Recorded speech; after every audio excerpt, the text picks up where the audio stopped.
was around. I mean, I've heard stories for a long time, and I've always liked storytellers, whether it be in comedy or in Kempo per se. And it was real interesting when I got into Kempo and we started seeing these parables or these stories. Now probably the greatest storyteller of all time was arguably Jesus, for his storytelling and his method of trying to convey a point or whatever.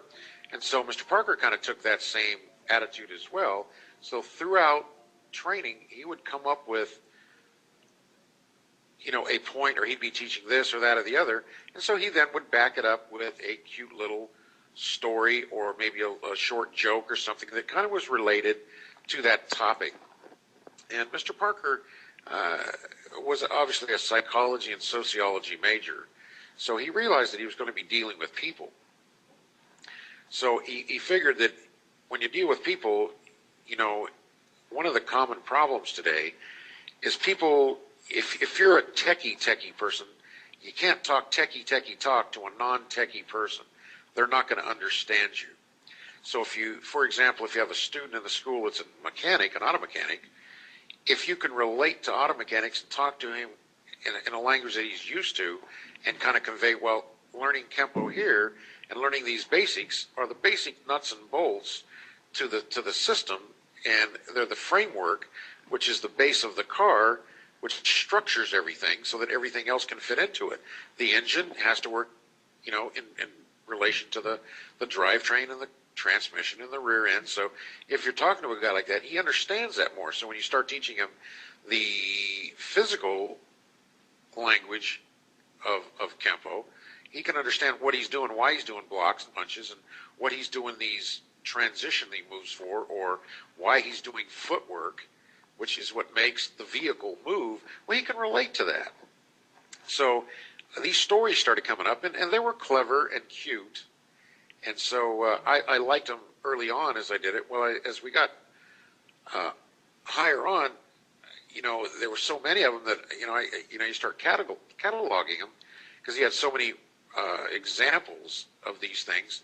For example, he'd make a point where everybody talks about, well, is this, this is the only way to do this technique. There was a time back in the 60s and 70s where, Ed Park would teach a technique and everybody, this is the way you do it. Well, he said, no.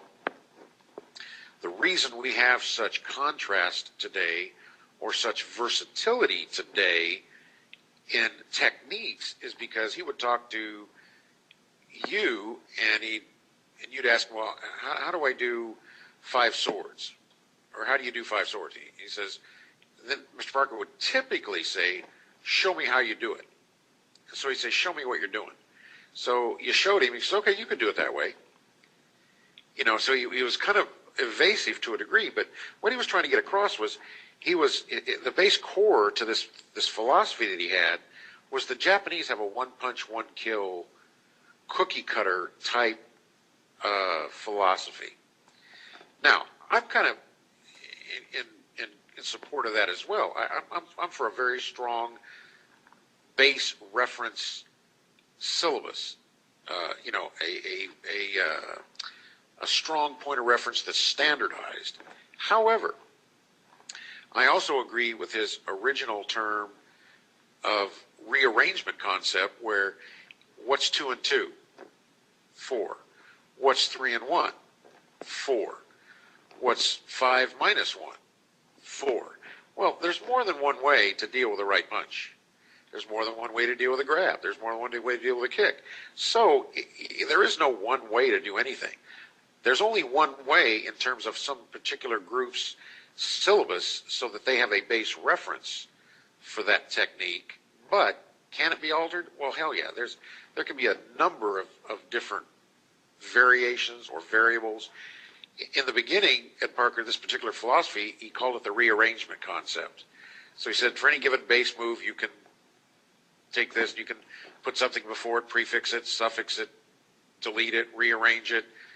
And so in the early Tracy system, in the early days, he would do this. Well, as Al Tracy started recording techniques, and everybody started recording techniques and kind of writing them down in their little notebooks and stuff, they could rearrange these techniques. And Parker said, well, you can do a block, and then you can kick, and then you can chop, or you can kick, and then you can block, and then you can chop, or you can chop, then you can kick, then you can divert. Yeah, so he really rearranged it. So the rearrangement concept was what the first thing was. As he evolved, it now has turned into today what we know as the equation formula.